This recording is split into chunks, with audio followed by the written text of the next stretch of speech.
focus here. I've asked you to study Genesis 37 through chapter 50. That's a lot. We're going to still be in it next week. There's not much in the gas tank today. I want to give you some things. I want you to get you to focus on some stuff.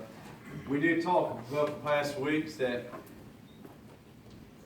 there's a sanctuary out there that's going to seat 350. I don't know how many's here today, but it's not 350. There's families that's going to come that's going to need people just like you. They don't need people other than their pastor, people that's been through some things. Joseph, in chapter 50, we see his destiny. His brothers are at his feet. And in verse 19, he tells them in chapter 50, you ain't going to turn there. And Joseph said unto them, fear not, for am I at the place of God. Guys, are you where God wants you to be? You say, Brother Will, I don't have my family yet. I don't even know who my soulmate's going to be. I'm not asking you. Where you're at within your journey, are you where God wants you to be? Sometimes I believe that we can choose, we choose what we want to do over what God wants us to do. Somebody will offer us a job. I mean, it looks so pretty and the money looks good and we just think that all the benefits right there. And because it attracts our eye, we never ask God. We just go do that job. We get into that job and we realize that we find ourselves just like Joseph. We're in a pit. What we thought was going to be a blessing to us has now turned around and stripped us of our dignity. Some of you may have been in relationships that maybe you should have never been in your life. Because you never asked God. You focused on you. What you could see with your eye. So many of us, guys, you don't have the faith that you think you have because you only go on what you see. But see, having genuine faith in God is depending on something you cannot see. Sometimes God puts us on detours of life. Our eyes show that, man, the path is straight, and we see victory that's just right ahead. And the victory we see is happy meals of life, and God's trying to turn our head saying, detour off. You've got to get away from what you're seeing because I'm trying to bless you with something bigger than yourself. I'm trying to give you an entree. Quit looking at the happy meals of life. Look at what I'm trying to give you. How many of us has made some bad decisions in life? How many of y'all have your bad decisions haunted you? This is the deal. Thanks be to God. You may not like the person you see today when you look in the mirror. But for some of us, you may see your past. I want us to get to a point as our relationship with God that we realize that when we see our past, we see what God has changed. We see victory. Nobody's perfect. We strive to be. I want to look more like Jesus every day of my life. Some days, it's not easy. Yesterday was very hard for your pastor. But it wasn't near as hard on me as it was my cousins. But Jesus didn't have it easy either. Right. He said, you think the world hated you, it hated me first. You realize when they put him into that pit, Reuben said, let us not kill Joseph. Let us not lay our hands on him. Let us not be able to kill our flesh and blood. And they went to eating. They had a little picnic while their brother was stripped of everything that was given to him. Because see, in Joseph's mind, he thinks, man, I am on an uphill climb now. I'm the favorite. God then gave me that coat of many colors. And man, God's giving me dreams. And we realize those mistakes is what kind of he made some mistakes. Number one, you should never tell your dreams that God gives you to people that don't like God. Amen. Amen. Number two, you should never rub in your other people's face what God blesses you with. We're not to be a stumbling block for people. We're to be a stepping stone. We're to help people up out of valleys. Sometimes we choose to get in our valleys, amen? But there's other times God puts us in detours of life in valleys so we can see people we'd never see had not we go through valleys and pick them up. While they're sitting there having their picnic, realize a clan come through and they decided we're going to sell Joseph into slavery. Now guys, he was betrayed by his own family. They took his coat and they put goat blood all over it. And they took it in and they showed it to their father, Jacob.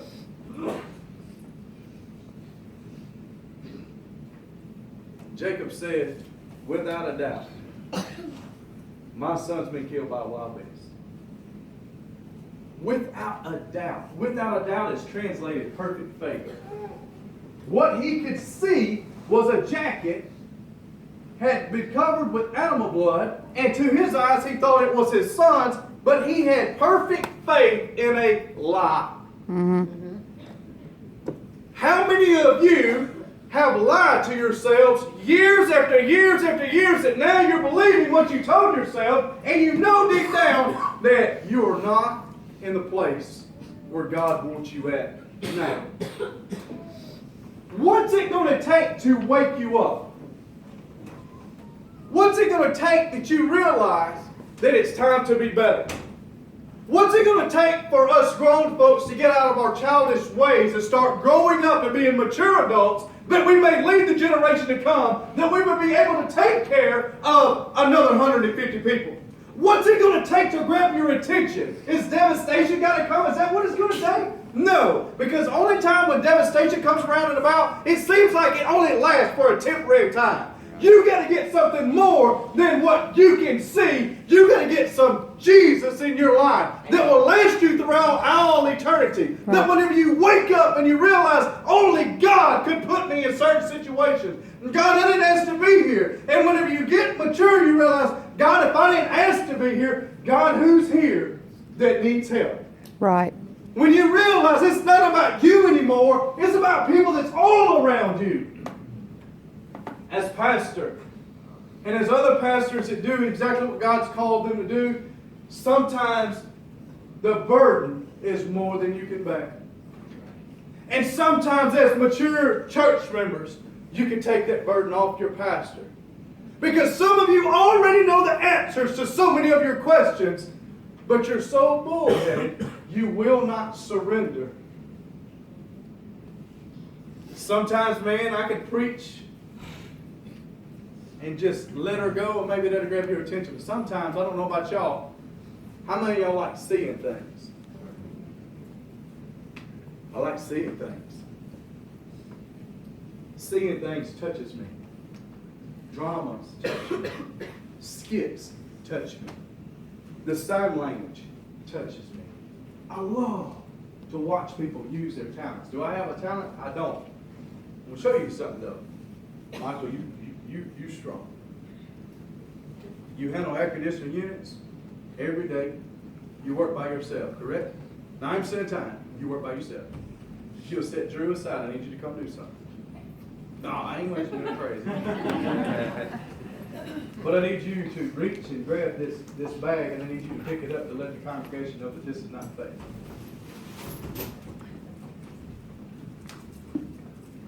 Is that light? Nope. Drop it.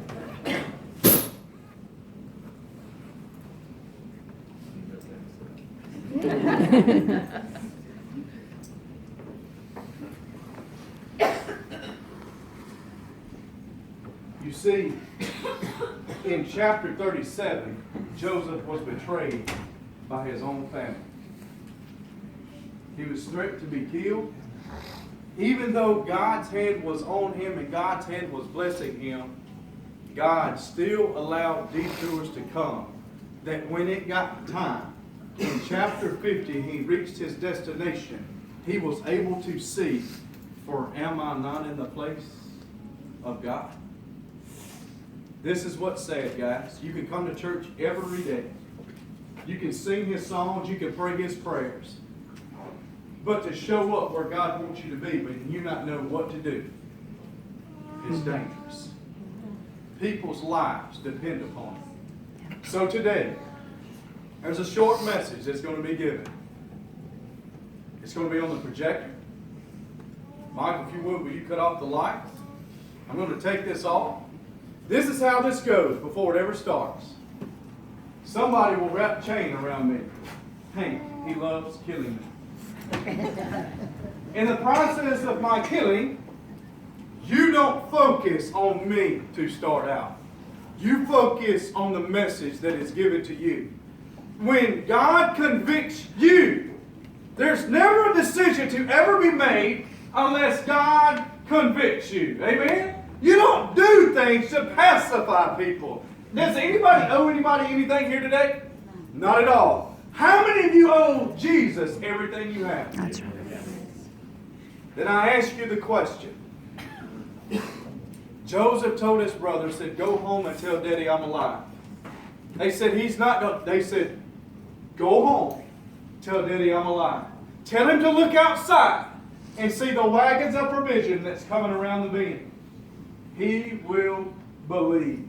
They go home and say, Daddy, we got something to say. Where y'all been at, boys? I mean, supper's on the table. And they said, no, Daddy, we need to talk to you. Joseph is alive. What? Guys, boys, y'all know Joseph's dead. Why do we have to deal with this? No, Daddy, just listen to me. Listen to me. Joseph is alive. How do you know Joseph is alive? Daddy will explain everything later. Just look out the window. When he looked out the window and seen the wagons of provision coming around the bend, Jacob said this, it is enough. My son Lives. liveth. Mm-hmm. Where do you have to get, guys? Where do you have to get? What's got to happen before you finally break and say, it's enough? God, I'll do anything you want me to do. God, I'll go anywhere you want me to go. God, I'll sing for you. God, I'll teach for you. God, I'll go witness for you. Jesus said, if you love me, keep my commandments. Hank.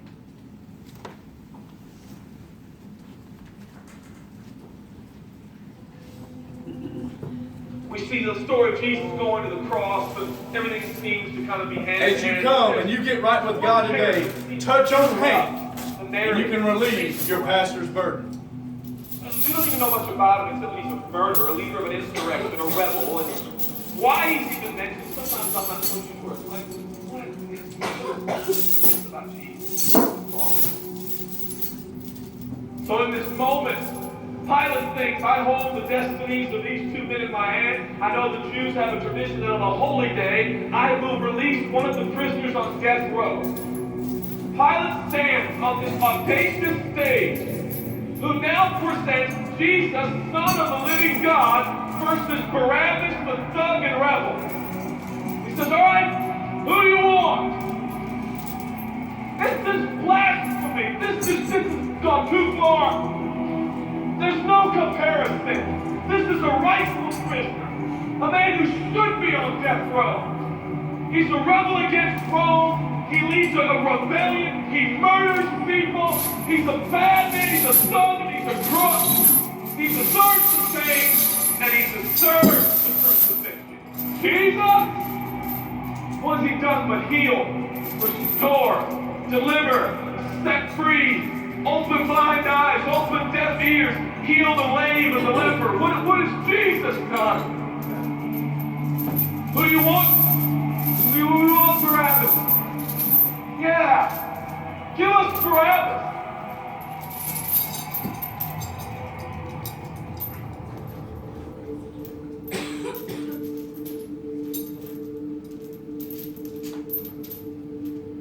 People say, give us Barabbas. And the Roman soldiers come up and they put the key in and they unlock Barabbas from his chains and shackles. And he walks down the platform. Welcome. believe Jesus. All I know about people love me. There's people feel conscious of Barabbas. There's no record of him turning to Jesus and I owe you everything now. You have set me free. No. You did that to Barabbas. And God did that. Listen there. I love you, the little Father. He said, fine, Father. Let him have Barabbas. For Jesus knew that the Father would have to treat Jesus like Barabbas, so he can treat Barabbas like Jesus. Barabbas thought it was the people that set him free. No, no, no, no. It was the love of the Heavenly Father. Listen. When I look at the story, I realize who Barabbas really is. That's me. That's you. That's us. And I thought I was reading this the other day, and I felt God speak to me. I love Barabbas. I love him. God, he's a bad man. I love him. And I wanted him to go free. But didn't you know that he probably would have never acknowledged the freaking, yeah, but I love Barabbas. While we were still sinners, Christ died for us. God sent his son for Barabbas. Even the one he knew would walk away from his free gift and never come back. He loves him. And the miracle is all the audacity of believers to think. I got saved by grace, but now that I'm in this dark place of bondage, I'm going to work hard to get myself out. What? That's the opposite of the gospel. Are you bound? Are you held under the power of this temptation, this sin, like it's controlling you? What are you going to do? I'm going to shake myself free. Stop it! No, you won't! You're no match for the powers of hell, and the urges of sin will not overcome it, and you will never overcome it. You'll just be another statistic.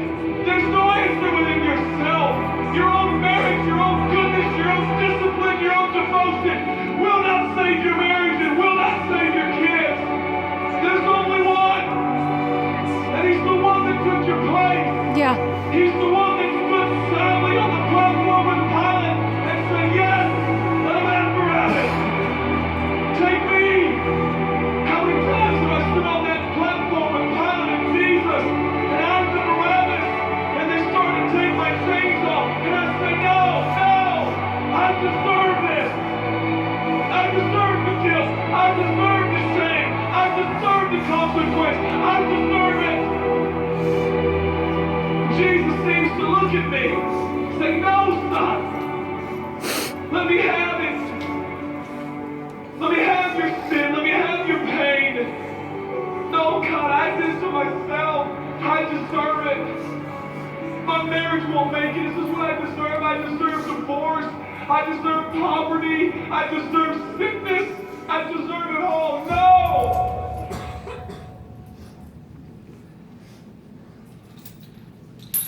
Amen. God, I'm so thankful to you. But God, what if I do it again? I'll still be here. Oh, God, I don't want to hurt you. I love you. I don't want to do this anymore. Give me your sins.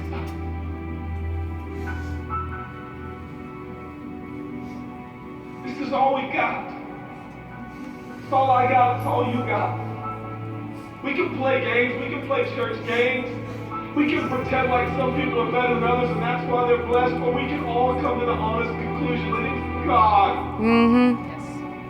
And it's God alone.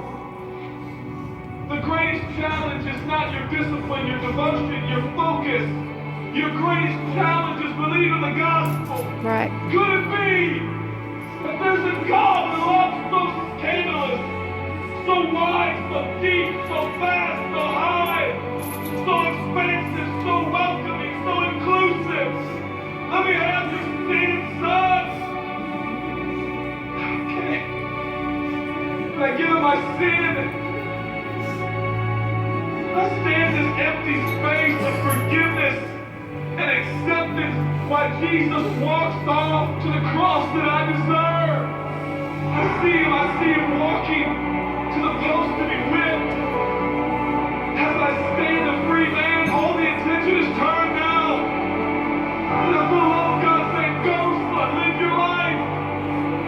I'll pay the price. Where did we get off? Thinking that we were gonna set ourselves free. It's still Jesus. It'll always be Jesus. It'll never stop being Jesus. That's right. His blood is sufficient for your salvation. His blood is sufficient to sustain you through every challenge and every sin and every temptation. Jesus is enough. Woo! Amen.